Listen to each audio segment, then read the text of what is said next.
दोस्तों, जब किसी इंसान के ऊपर हवस का भूत सवार होता है तो उस इंसान के कानों में हर तरफ से, चारों तरफ से उसके कानों में सिर्फ एक ही आवाज़ गूंजती है। वो आवाज़ होती है कि कब वो किसके साथ अपनी हवस को पूरा कर ले। उसकी नज़रों में सिर्फ और सिर्फ हवस दिखाई देता है और वो किसी भी रिश्ते को तार तार करने के बारे में सोचता रहता है। एक ऐसी ही कहानी है आप लोगों के बीच जो बताने जा रहा हूँ, जहाँ पर एक जीजा पहले अपनी साली के साथ नाजायज रिश्ते स्थापित करता था।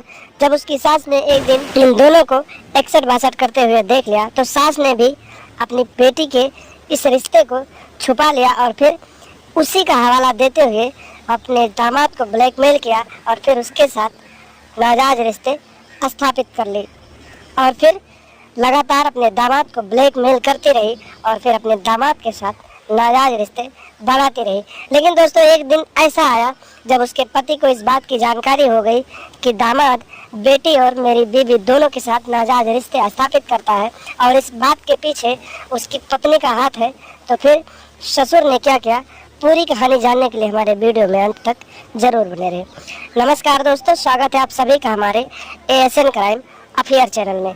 दोस्तों, दामाद बरामदे में लेटा हुआ था। रात के 12 बज रहे थे। सास उठकर अपने बिस्तर से दामाद के बिस्तर पर आई और उसके चादर को हटाकर उसके चादर में घुस गई और फिर उसके साथ इधर उधर की हरकतें करने लगी। कुछ देर तक ऐसी हरकतें करने के बाद जब दामाद की नींद खुली और उसने देखा कि मेरे बगल में मेरी साली लेटी हुई है, क्योंकि वो दामाद अपनी सास को नहीं समझ पाया, नहीं पहचान पाया कि उसकी साली है कि उसकी सास है। दोस्तों, दामाद तो अपनी साली के साथ पहले ही रंगरलियां मनाता था और उस दिन एक दिन जब सास ने इन दोनों को रंगरलियां मनाते हुए देखा था तो फिर सास ने उस दिन अपनी छोटी बेटी का कपड़ा पहनकर अपने दामाद के चादर में घुस गई थी। दामाद को लगा कि मेरी साली है और फिर दामाद ने अपनी सास को अपनी साली समझकर उसके साथ क्रिकेट मैच खेलना शुरू कर दिया और फिर अपनी सास के हर एक गेंद पर लगातार बाउंड्री टू बाउंड्री मारता रहा और लगातार कुछ देर तक दोनों का क्रिकेट चालू रहा। जब कुछ देर बाद दामाद को पता चला कि जिसके साथ वो क्रिकेट मैच खेल रहा है वो उसकी साली नहीं है बल्कि उसकी सास है। तो जब दामाद ने अपनी सास से कहा कि सासू माँ, आप यहाँ क्या कर रही हो, मुझे तो लगा था कि साली है। जब सास ने इतनी बात सुनी तो सास ने अपने दामाद से कहा, तुम मेरी छोटी बेटी के साथ रोज़ क्रिकेट खेलते हो, एक दिन मैंने तुम्हें उसके साथ क्रिकेट खेलते हुए देख लिया था तो मैंने तुम्हारे बल्ले को देखा, तुम्हारा बल्ला काफ़ी मजबूत है और तुम जिस बैट से छक्के मारते हो, मैंने सोचा कि क्यों ना मैं भी एक बार तुम्हारे साथ क्रिकेट खेलकर मज़ा ले लूं और देखो कि तुम्हारा ये बल्ला, तुम्हारा ये बैट कितना मजबूत है। दोस्तों, इतनी बात सुनने के बाद दामाद हैरान हो गया और फिर दामाद और सास का मिलन हो गया और दोनों एक दूसरे के साथ मिलकर हर एक दिन अपने रिश्ते को, नाजायज रिश्ते को अंजाम देने लगे। दोस्तों, सास ने अपने दामाद को ब्लैकमेल करना शुरू कर दिया। उसने बताया कि अगर तुम मेरे साथ ऐसा रिश्ते स्थापित नहीं करोगे तो मैं तुम्हारी और अपनी छोटी बेटी की जो बात है तुम्हारे ससुर को बता दूंगी। दामाद भी मजबूर हो गया और फिर अपनी सास के साथ रोज़ क्रिकेट खेलने लगा और नाजायज रिश्ते स्थापित करने लगा। ऐसे कई दिन बीतते गए। दोस्तों, एक दिन की बात है, सास और साली दोनों के साथ दामाद क्रिकेट मैच खेल रहा था। रात के करीब 2 बज रहे थे।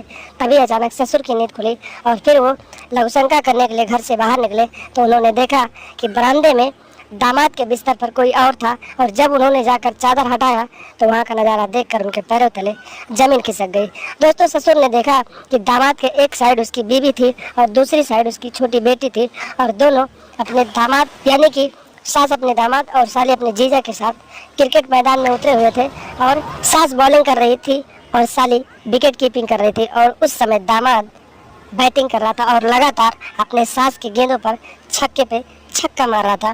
दोस्तों, जब इस बात का विरोध ससुर ने किया तो फिर माँ और बेटी दोनों ने मिलकर ससुर को पकड़ लिया और फिर दामाद ने ससुर के साथ हाथापाई शुरू कर दी और दोनों का झगड़ा इतना आगे बढ़ गया दोस्तों कि दामाद ने देखते ही देखते अपने ससुर का एक हंसिए से गला काट दिया, जिससे ससुर की मौके पर ही मौत हो गई।